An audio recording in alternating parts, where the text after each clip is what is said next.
తెలంగాణలో రాజ్యసభ సభ్యులుగా ముగ్గురు ఏకగ్రీవంగా ఎంపికయ్యారు. 3 స్థానాలకు ముగ్గురే బరిలో నిలవడంతో వారిని రాజ్యసభ సభ్యులుగా ఎన్నికల సంఘం ప్రకటించింది. కాంగ్రెస్ నుంచి రేణుకా చౌదరి, అనిల్ కుమార్ యాదవ్, బీఆర్ఎస్ నుంచి వద్దిరాజు రవిచంద్ర ఎన్నికైనట్లు ప్రకటించారు. ఇక బీఆర్ఎస్ నుంచి వద్దిరాజు రవిచంద్ర, కాంగ్రెస్ నుంచి రేణుకా చౌదరి, అనిల్ కుమార్ యాదవ్ నామినేషన్ దాఖలు చేశారు.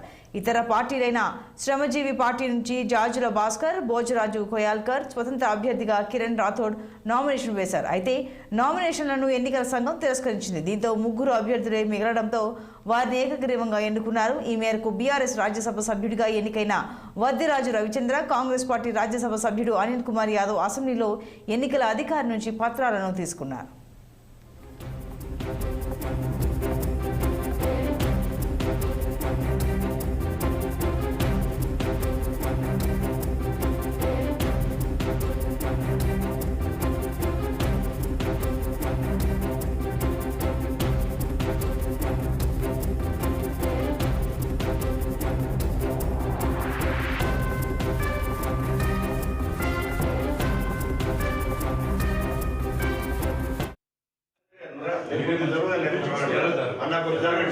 అంటే చేయరాడు